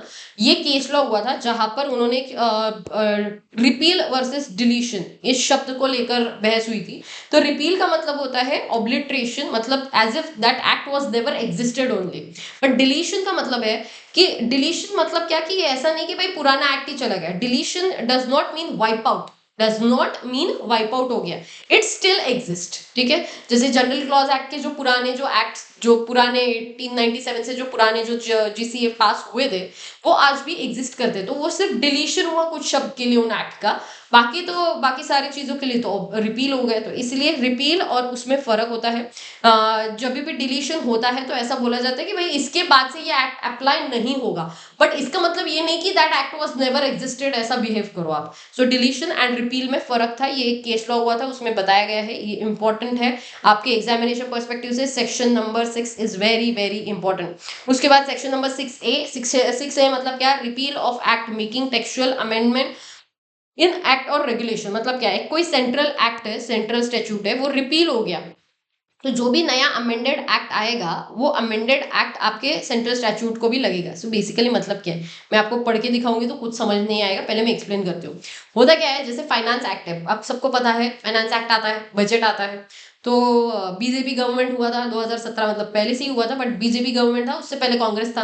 तो कांग्रेस ने section number 182 of companies act में बोला था कि max to max political parties जो है उनको जो आप डोनेशन दे सकते हो, that is 7.5% of your net profit, आप उतना ही दे सकते हो सेक्शन नंबर 182 के हिसाब से। लेकिन फाइनेंस एक्ट 2017 जब आया, which is nothing but, finance act is nothing but budget, जब आया था तो उसमें बोल दिया कि भाई 182 के लिए कोई लिमिट नहीं, आपको जितना देना है दिल खोल के आप पॉलिटिकल पार्टीज को डोनेशन दे सकते हो। ये किधर बोला गया? फाइनेंस एक्ट 2017 में बोला गया। अब ये जो अमेंडेड एक्ट है, ये अमेंडमेंट जो एक्ट में हुआ था, वो एक्ट सेंट्रल एक्ट को, मतलब क्या, कंपनीज एक्ट को अल्टर करता है। तो इसीलिए बोला गया कि आपके कोई एक्ट की वजह से दूसरा जो एक्ट है, मतलब आपके जो फाइनेंस एक्ट है उसकी वजह से जो आपका कंपनीज एक्ट है उसके टेक्स्ट में अगर मतलब डिफरेंशिएशन आता है तो वो रिपील माना जाएगा। मतलब क्या कि फाइनेंस एक्ट ने बोल दिया तो वो जो प्रोविजन था 182 का वो रिपील हो गया। सो लैंग्वेज कैसा लिखना है आपको एग्जाम में? वेयर अ सेंट्रल एक्ट, मतलब फाइनेंस एक्ट हमारे हिसाब से, रिपील्स एंड अमेंडमेंट एक्ट, मतलब फाइनेंस एक्ट को रिपील्स एंड अमेंडमेंट एक्ट, मतलब अमेंडेड एक्ट बोला जाता है फाइनेंस एक्ट को, that bought amendments to another central act, मतलब companies act, then despite of such repeal of the amendment act, the amendment brought by it will continue to have a effect unless different intention appears. I hope so आपको समझ आई बात। Section number 6A examination के लिए important है। उसके बाद revival of repeal act, basically कोई भी नया एक्ट इसलिए पास नहीं कर सकते कि आप पुराने एक्ट को जिंदा कर दो, लेकिन अगर आपने ऐसा कभी कुछ कांड किया तो ऐसा बोला गया है कि अगर इफ न्यू लॉ होली और partially revives the old law, मतलब नया लॉ ने बोला कि भाई पुराना लॉ को हम जिंदा करना चाहते हैं, then new law shall clearly state the purpose and in its preamble, preamble में बताओ कि पर्पस क्या है, क्यों लेकर आ रहा है। Section number 8 reference of repealed act, ये इंपॉर्टेंट है काफी एग्जामिनेशन पर्सपेक्टिव से, तो ध्यान रखना। बेसिकली क्या होता है कि आज भी हम, मैंने आपको दिखाया था एलएलपी एक्ट में भी, अगर आप एमसी की वेबसाइट पे भी जाओगे तो बॉडी कॉर्पोरेट का डेफिनेशन में आज भी ऐसा लिखा है कि सेक्शन 3 ऑफ कंपनीज एक्ट 1956 के हिसाब से बॉडी कॉर्पोरेट का डेफिनेशन दिया, एलएलपी एक्ट में लिखा है, ठीक है। या इवन इनकम टैक्स एक्ट में, ये तो आपके किताब का एग्जाम्पल है, मैंने आपको एलएलपी का अलग से एग्जाम्पल दिखाया था, रियल दिखाया था। इवन इनकम टैक्स एक्ट के हिसाब से जो 115 जेबी है उधर भी आज कंपनीज एक्ट 1956 लिखा है, जबकि कंपनीज एक्ट 2013 आ चुका है। तो इसलिए बोला गया, एक ही बार बोल दिया कि भाई गवर्नमेंट से गलती हो सकती है, गलतियों से ही इंसान सीखता है, या ये इंसान पूरा गलतियों का ही पुतला होता है, ऐसा बोला जाता है। तो उसको मद्देनजर रखते हुए आपने इस बात का ध्यान रखना है कि if central act makes any reference, central act मतलब कंपनीज एक्ट हो गया या एलएलपी एक्ट हो गया, इनकम टैक्स एक्ट हो गया, central act makes any reference of any repealed act, that is companies act 1956 act or enactment, then that provision should be construed as a provision of reenacted provision, reenacted is nothing but new law के हिसाब से ही आपने वो provision डाला है, ऐसा assume किया जाएगा। तो जो सेक्शन 3 ऑफ एलएलपी कंपनीज 1956 था, वहां पर इसलिए आपके मॉड्यूल में एलएलपी के आप ध्यान से देखोगे तो लिखा है सेक्शन 220 ऑफ कंपनीज एक्ट 2013, वो जो चेंज हुआ था, that is nothing but repeal, reference of repealed act. उसके बाद section number 9 from and to, बहुत इंपॉर्टेंट है, इस पे डिविडेंड को क्लब करके क्वेश्चन आता है, सो ध्यान समझना। Exclude the first day in the series, जब भी कभी फ्रॉम आता है, and include the last day of the series. So basically आपको जब भी क्वेश्चन आएगा वो ये पूछेंगे कि आपको डेट्स दे देंगे, बोलेंगे एजीएम इस डेट पर है तो आप कब तक डिविडेंड पे कर सकते हो, तो आपको पता है विद इन 30 डेज करना होता है, तो एजीएम प्लस 30 करते हैं हम लोग, तो इसलिए एजीएम का डेट को आपको एक्सक्लूड करना है एंड डिविडेंड प्लस 30 करके जो भी डेट आएगा उस दिन आप डिविडेंड पे करोगे तो उसको इंक्लूड करना है उस डेट को, दैट इज 30 प्लस 30 करके जो, सो फ्रॉम मतलब क्या, एक्सक्लूड द फर्स्ट जो भी आएगा फर्स्ट, जैसे फॉर एग्जाम्पल अगर आज की डेट पकड़ती हूँ तो आज 15 फेब को मैं रिकॉर्ड कर रही हूँ, तो 15 फेब जो डेट है उसको आप एक्सक्लूड करोगे, 15 प्लस प्लस 30 जो भी डेट आएगा, जो भी डेट आएगा that date will, you will include that date, ठीक है। सो अगर बहुत ही सिंप्लिसिटी के लिए बोलूँ तो 1 जनवरी वो सपोज मान लो डिविडेंड डिक्लेयर हुआ तो 30 दिन मतलब प्लस 30, तो 30 जनवरी आया तो फर्स्ट को हटाओ 30 को इंक्लूड करो, तो इस तरीके से आपको समझना है। एंड डिविडेंड पे के बाद आपको अनपेड डिविडेंड अकाउंट में विद इन 7 डेज ट्रांसफर करना होता है, तो आप जो डिविडेंड वाला जो 30th डे वाला जो डे है उसको हटाओ और कूड़ा का +7 करके जो डे आएगा 7th डे उसको इंक्लूड करो। सो फ्रॉम एंड टू मतलब क्या, exclude the first day and include the last day in the series, ये आता है एग्जाम में, ध्यान रखना। उसके बाद section number 10 computation of time, अगर ऐसा है कि कोर्ट बंद है किसी दिन, आपको बोला गया कि भाई ये कांड हुआ है तो विद इन 2 ईयर्स आपको केस फाइल करना है, केस जब फाइल करना है, आप 2 साल सो रहे थे, लास्ट डे को आपको याद आया कि आज केस फाइल करना है, अब लास्ट डे जब आपको याद आया तब कोर्ट बंद था, तो ये वैलिड, कोर्ट क्लोज अगर होगा लास्ट डे के लिए आपका जो भी प्रिस्क्राइब पीरियड होगा, then next working day is a valid day. आप नेक्स्ट वर्किंग डे पर अगर आपने सबमिट किया है तभी भी वैलिड माना जाएगा। लेकिन ये इसके लिए एक्सेप्शन था, लिमिटेशन एक्ट का मैंने बताया था, प्रीवियस डे आपको कंपलसरी करना पड़ता है इन केस ऑफ लिमिटेशन एक्ट। ये आपके सिलेबस में नहीं लिखा हुआ, मैंने आपको एक्स्ट्रा बताया था।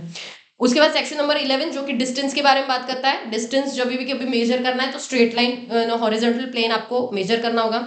उसके बाद सेक्शन 12 बात करता है ड्यूटी प्रो रेटा बेसिस पे। प्रो रेटा is nothing but proportionate basis पर आपको देना है। आपको ऐसा पूछेंगे कि बोलेंगे कि 200 रुपए का डिविडेंड डिस्ट्रीब्यूट करना है और 10 शेयर इसके, 20 शेयर इसके, 50 उसके, ऐसा बोलेंगे, फिर आपको बस प्रोपोर्शनेटली डिविडेंड 200 रुपए को डिस्ट्रीब्यूट करना है।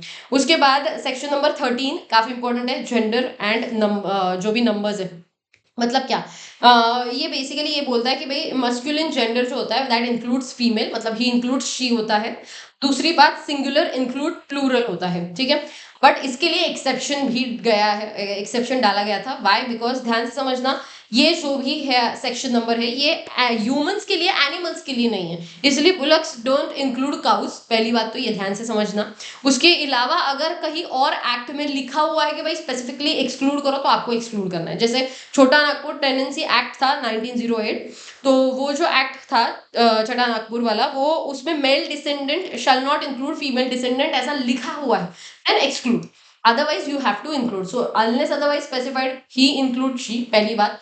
ये ह्यूमंस के लिए, एनिमल्स के लिए नहीं। सिंगुलर इंक्लूड प्लूरल ऑल्सो, मतलब क्या कि एक गुड्स को एक्सपोर्ट किया मैंने, तो एक्सपोर्ट नहीं, मैंने एक्सपोर्ट्स किया है, तो मेरे लिए तो कोई एक्ट एप्लीकेबल ही नहीं होगा, ऐसा आप नहीं बोल सकते। Singular include plural also.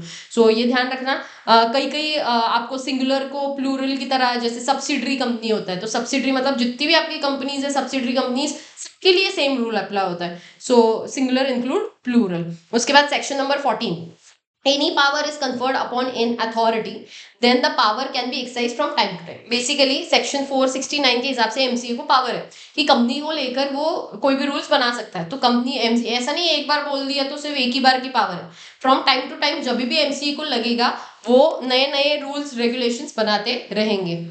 ये बोला गया है सेक्शन नंबर 14 में। उसके बाद 15 बात करता है, if a central act confers, ये इंपॉर्टेंट सेक्शन है, ध्यान से समझना क्या होता है, क्या लैंग्वेज देखो। If a central act confers power on an authority to make an appointment in a government position then authority can be appointed by the name or by virtue of existing office, जिसे आप ex officio बोलते हो। मतलब क्या, अगर कोई बंदा है जो ऑलरेडी एक कोई पोजीशन होल्ड करता है, जैसे for example section number 125 of companies act 2013, section 125 किसका है, तो कंपनीज एक्ट का है। उसमें बोला गया है कि अगर आपको आईपीएफ का चेयरमैन बनना है then you have to be the MCA secretary. So आपके पास एक ऑलरेडी एग्जिस्टिंग ऑफिस है, आपके पास ऑलरेडी एक एग्जिस्टिंग पोजीशन है, आप ऑलरेडी एक ऑफिसर की पोजीशन को होल्ड करते हो, and that position, because of that position you are getting the another position. So इसीलिए बोला जाता है जब भी आप कोई अपॉइंटमेंट करते हो तो या तो आपका जो अपॉइंटमेंट होगा वो एक्स ऑफिशियो होगा, यानी कि आपके पास ऑलरेडी एक एग्जिस्टिंग ऑफिस है जिसकी वजह से आपको वो पोजीशन मिला, या तो फिर फ्रेश अपॉइंटमेंट होगा, जैसे कि बाय नेम, मतलब किसी के पास बहुत एक्सट्रीम एक्सपर्टीज है इसीलिए उसे वो अपॉइंटमेंट उसका हुआ है, तो बाय नेम होता है। So by name and by virtue of existing office और एक्स ऑफिशियो। तो ये इंपॉर्टेंट है कि कभी कभी अपॉइंटमेंट जो होता है वो दोनों हिसाब से हो सकता है। उसके बाद ये सेक्शन 16 बोलता है कि भाई अगर किसी के पास ये पावर है कि कोई बंदा है जो दूसरे को अपॉइंट करने की पावर रखता है, तो अगर अपॉइंट की पावर रखता है तो अनलेस अदरवाइज स्पेसिफाइड आपके पास सस्पेंड एंड डिसमिस का भी पावर है। सस्पेंड किया जाता है, ये टेम्परेरी बेसिस पर होता है, डिसमिस परमानेंट बेसिस पर होता है। तो अगर आप किसी को अपॉइंट करने की पावर रखते हो तो उसको हटाने की भी पावर रखते हो। जैसे for example chief justice of India जो है उसके पास ये पावर है कि वो हाईकोर्ट के ऑफिसर्स को अपॉइंट करे, तो उनको हटाने की भी power chief justice of India के पास है। उसके बाद बात करेंगे सेक्शन 16, थोड़ा सा इंपॉर्टेंट है, 4 स्टार में डाल देना। सेक्शन 17 बेसिकली क्या है कि अगर कोई नई फंक्शनरीज आती है, मतलब क्या, जो पुरानी फंक्शनरीज है उसकी जगह पर सब्सटीट्यूट कर दिया जाएगा नया फंक्शनरीज को, तो आपको पावर ड्यूटीज जो पुराने फंक्शनरीज को थी वो नए को अप्लाई होगी। मतलब बेसिकली क्या, जैसे फॉर एग्जांपल पहले जो कंपनीज एक्ट था उसमें कंपनी लॉ बोर्ड था, अब क्या है, अब है एनसीएलटी। या पहले आपने सीखा होगा 5 ईयर प्लान, जब आपने सीखे थे उस वक्त आपने पढ़ा था प्लानिंग कमीशन, उसको हटा के अब आया है नीति आयोग। तो जो पुरानी जो फंक्शनरीज थी, मतलब सीएलवी, प्लानिंग कमीशन, उनको हटाकर नीति आयोग या एनसीएलटी आया है, तो जो भी पावर इनकी थी, पावर ड्यूटीज जो भी थे वो सारे इनको अप्लाई होंगे। उसके बाद नेक्स्ट आते हैं सक्सेसर पे। Successor is nothing but what, for the purpose of indicating the application of law upon the successor of functionaries the express its relation to the functionaries. So basically it's nothing but what कि successor इसी के context में बोला जाएगा कि एक गया है तो दूसरा आया है, तो successor is nothing but what, CLB का successor is NCLT. This is nothing but section number 18। उसके बाद बात करते हैं सेक्शन नंबर 19 की। काफी ज्यादा शोर हो रहा है, किटी पार्टी चल रही लगता है, डोंट वरी, जान दो, फॉरगेट इट। हाँ, सेक्शन नंबर 19, पता नहीं किसकी चल रही है, हमारे घर पे तो नहीं हो रहा है। सेक्शन नंबर 19 है, when subordinate is performing the duty of chief in his absence for the timing, then the law power duties applicable to the chief shall also apply to the subordinate, that is nothing but acting chief बोलते हैं इसे। मतलब क्या, जब भी कभी अभी देखो, अगर बॉस नहीं है तो उसके नीचे जो भी बंदा होता है वो सारा देखेगा।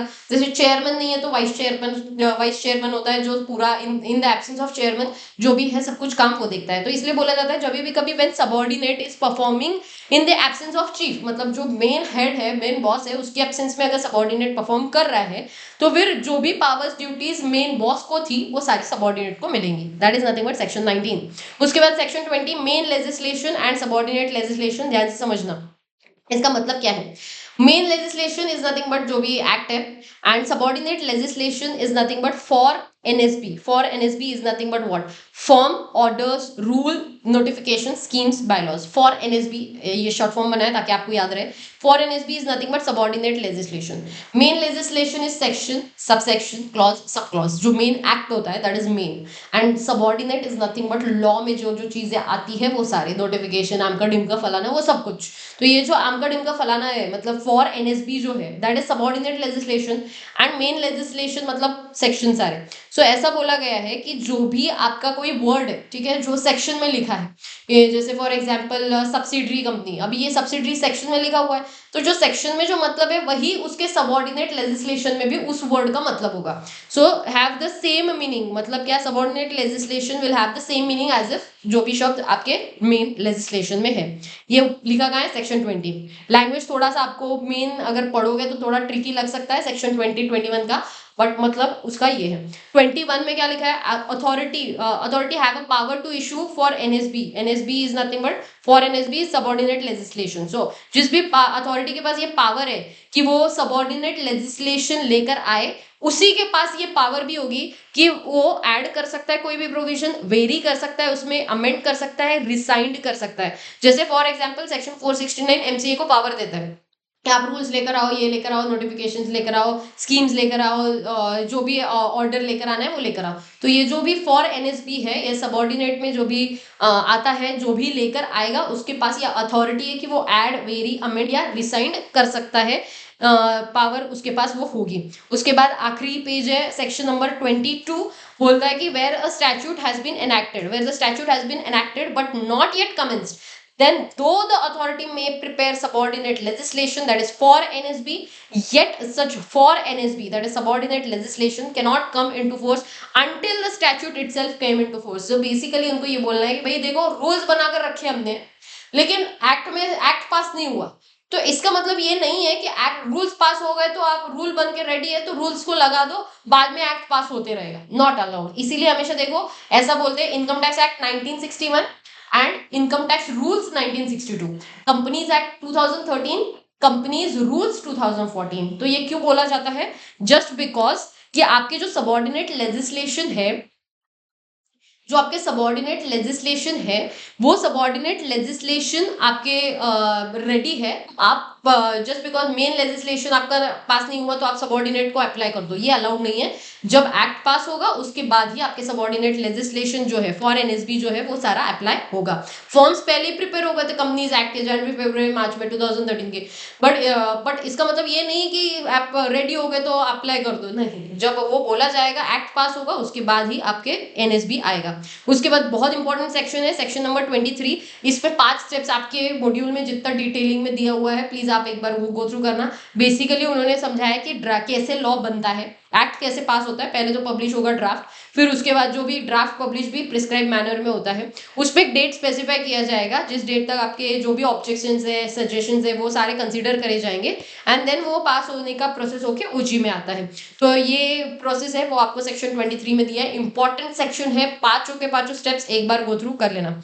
उसके बाद सेक्शन 24 बोलता है unless otherwise specified, unless specifically specified, subordinate legislation of repealed act continues to apply under provision reenacted. Provisions reenacted is nothing but new law. ध्यान से समझना, इसका मतलब ये है repealed act मतलब old act, provision reenacted is nothing but new law.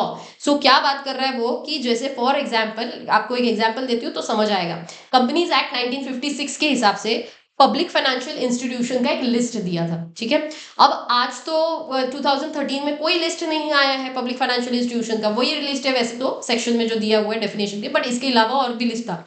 तो वो जो लिस्ट जो दिया था 1956 का, वो 2013 में वैसे ही कंटिन्यू करेगा, ठीक है, बात समझ आई। मतलब अनलेस सबऑर्डिनेट लेजिस्लेशन जो है, मतलब जो रूल्स है, जो भी नोटिफिकेशंस है, जो भी स्कीम्स है, जो भी फॉर्म्स है, एमओए एओए के जो भी फॉर्म्स है, अनलेस अदरवाइज आप उसको वापस से नए तरीके से नहीं लेकर आ रहे हैं, आपका जो सबऑर्डिनेट लेजिस्लेशन था वो सारा का सारा सेम अप्लाई होगा। 1956 के जो भी सबऑर्डिनेट लेजिस्लेशन थे, अदर देन सेक्शन सबसेक्शन की मैं बात नहीं कर रही, सबऑर्डिनेट लेजिस्लेशन की बात कर रही हूँ, सेकेंडरी वाला, वो वैसे का वैसा अप्लाई होगा अनलेस अदरवाइज स्पेसिफाइड, वो कंटिन्यू होगा टू अप्लाई।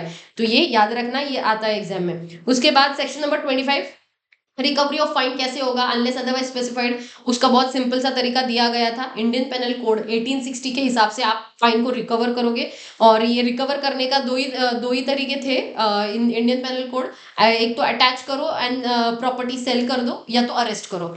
तो ये जो दो तरीके थे ये इंडियन पेनल कोड के दिए हुए हैं। अगर कहीं और कुछ और तरीका नहीं बताया, जैसे इनकम टैक्स में अपना तरीका बताया है कि फाइन कैसे रिकवर करना है, या कोई भी एक्ट में अगर अपना तरीका बताया तो आप वो फॉलो करो, नहीं बताया तो इधर आ जाना। उसके बाद सेक्शन नंबर 26 इंपॉर्टेंट सेक्शन है, ध्यान से, सेक्शन 26 एंड 27 इंपॉर्टेंट सेक्शन है दोनों भी। सेक्शन 26 बात करता है बेसिकली उसको आप डॉक्ट्रिन ऑफ डबल जॉपर्डी भी बोल सकते हो। आर्टिकल 20 क्लॉज 2, कॉन्स्टिट्यूशन में सेक्शन नहीं बोला जाता था, आर्टिकल बोलते हैं। तो आर्टिकल 20 जो है, आर्टिकल 20 क्लॉज 2 में ये बोला गया है कि no person shall be prosecute is nothing but उसके अगेंस्ट जो लीगल एक्शन लिए जाते हैं, prosecute and punished for the same offence more than once. मतलब बेसिकली कोई ऑफेंस आपने कांड कर दिया, ऑफेंस कर दिया, पनिशमेंट है। एक लॉ बोलता है 2 साल की सजा, दूसरा लॉ बोलता है 3 साल की सजा। अब या तो 3 साल दो या तो 2 साल दो, 3 + 2 करके 5 साल की सजा नहीं मिलेगी, जस्ट बिकॉज दो एक्ट अलग अलग पनिशमेंट बोलते हैं। तो एक ही ऑफेंस के लिए, एक ही कांड के लिए 2 पनिशमेंट नहीं मिलेगी आपको। तो एक ही आपको या तो 2 साल की दे दो या तो 3 साल की दे दो, बात खत्म, ठीक है। जो भी आप पनिशमेंट दोगे वो एक ही बार होगी, और 2 एक्ट्स के हिसाब से 2 है 3 है तो 2 + 3 करके 5 साल की दे दो, अलाउड नहीं है। Whichever is higher usually वो दी जाती है। अगर कोई ऑफेंस है जो, देखो 2 ऑफेंस करे तो 2 ऑफेंस तो फिर पनिशमेंट आपकी ऐसी होगी, मतलब एक ऑफेंस के अंडर 2 साल की सजा, दूसरे ऑफेंस के अंडर आपको सपोज मान लो 5 साल की सजा थी, तो 5 + 2 ऐसे 7 साल की सजा मिल सकती है। लेकिन ऐसा नहीं होगा, एक ही ऑफेंस है, 2 अलग अलग लॉज है, तो 2 अलग अलग लॉज अलग अलग चीजें बोलते हैं तो दोनों का एडिशन कर दो, ऐसा अलाउड नहीं है, ये ध्यान रखना। तो एक ही एक्ट एक ही बार, और एक ही बार पनिशमेंट दोगे, ऐसा नहीं। चार सपोज मान लो मैक्सिमम पेनल्टी पनिशमेंट जो थी वो 8 साल की थी, जज ने सुनवाई कर दी, 6 साल की सजा दे दी, फिर 6 साल के बाद लगा कि यार इसको और 2 साल की सजा बढ़ा देनी चाहिए, ऐसा नहीं होता। 6 साल की दे दी, बात खत्म। 6 साल के बाद वो वापस बाहर आएगा जेल के, फिर कांड करेगा, फिर अंदर आया तो फिर आप देख लेना। लेकिन ऐसा नहीं कि एक ही बार, एक मतलब बार बार आप उसके ट्रायल्स लेते रहो। Trials is nothing but what, वो कोर्ट में होता है ना, तारीख पे तारीख वो जो चलती है, वो कोर्ट वाला जो सेशन होता है उसको ट्रायल बोलते हैं, तो वो अलाउड नहीं है। उसके बाद सेक्शन नंबर 27, ये इंपॉर्टेंट है, सर्विस बाय पोस्ट। जब भी कभी कोई लेजिस्लेशन या रेगुलेशन का कोई भी लेटर आपको भेजना है तो वो प्रॉपरली एड्रेस होना चाहिए, पैसे पे किए होने चाहिए, and posting by registered post ही होना चाहिए। एक होता है registered post by acknowledgement due. मतलब क्या है, यूनाइटेड बैंक का ये केस लॉ हुआ था, यूनाइटेड कमर्शियल बैंक का, ध्यान से समझो। अगर ऐसा लिखा है एक्ट में registered post by acknowledgement due, तो आपको registered post by acknowledgement due से ही भेजना है। आप रजिस्टर पोस्ट से नहीं भेज सकते। आपने register post acknowledgement register post लिखा है लेकिन आपने रजिस्टर पोस्ट एक्नॉलेजमेंट ड्यू से भेजा तो अलाउड है, कोई दिक्कत नहीं है। बेसिकली मतलब क्या है, रजिस्टर पोस्ट का मतलब होता है कि सामने वाले को आपको मिला है इस बात का रिसीट नहीं मिलता है रजिस्टर पोस्ट में, ठीक है, रजिस्टर पोस्ट की मैं बात कर रही हूँ। लेकिन अगर एक्नॉलेजमेंट ड्यू होता है तो उसको पता चल जाता है कि सामने वाले तक पहुंचा, उसकी बात की उसको रिसीट मिलती है। अगर लॉ ने ये बोला है और आप ये कर रहे हो, अलाउड नहीं है। लॉ बोलता है सिर्फ रजिस्टर पोस्ट से भेजो, और आप रजिस्टर पोस्ट एक्नॉलेजमेंट ड्यू से भेजते हो, मतलब एक स्टेप ऊपर अच्छा ही भेज रहे हो ना, तो कोई दिक्कत नहीं, लॉ अलाउ करेगा। तो ये केस लॉ हुआ था, ये केस लॉ का भी नाम याद रखना, 3 ही केस लॉ थे और ये काफी बार पूछा गया है, तो ये अच्छे से कर लेना। Section number 27। उसके बाद 28 है साइटेशन ऑफ एनैक्टमेंट, मतलब शॉर्ट टाइटल बेसिकली क्या लिखते हैं कि वो 42nd एनैक्टमेंट ऑफ 1999 बोलो। अभी 42nd मतलब रेफरेंस देना तो सीधा लिखो ना भाई, फेमा एक्ट के हिसाब से आपको प्रोविजन फॉलो करनी, लेकिन वो ऐसे लिखेंगे 42nd enactment, 52nd enactment of the 2013, इस तरीके से वो बोलेंगे। तो आपको ये ढूंढना है जाकर कि भाई 52nd कौन सा लॉ पास हुआ, तो वो देखो, उस हिसाब से आपको फॉलो करना है। तो ऐसा हो सकता है कि साइटेशन डाले, वो साइटेशन ऑफ एनैक्टमेंट डाले। और 2930 आप देख लेना, कोई इतना रिलेवेंट नहीं है, इंपॉर्टेंट भी नहीं है। इसी के साथ हमारा जो ये जनरल क्लॉज एक्ट का रिविजन सेशन है वो खत्म होता है। आई ट्राइड कि 1 घंटे में खत्म हो, ठीक है, थोड़ा बहुत 5-10 मिनट ऊपर नीचे हुआ होगा, बट इसके ऊपर आपको कुछ नहीं आएगा। ये नोट्स बहुत इंपॉर्टेंट है, डिस्क्रिप्शन में है, आप ले लेना, रिवाइज करना, छोड़ के प्लीज प्लीज प्लीज मत जाना, क्योंकि आपको अगर स्कोर अच्छा चाहिए लॉ में और अगर पास होना है तो अदर लॉज मतलब बहुत इंपॉर्टेंट है और वो करके भी जाने चाहिए, इतना कुछ डिफिकल्ट लेवल नहीं है इसका। Okay, so will meet in the next session, till then take care, bye bye. Comment box में जरूर बताना कि कैसे लगे आपको lectures and specially notes. Take care, bye bye.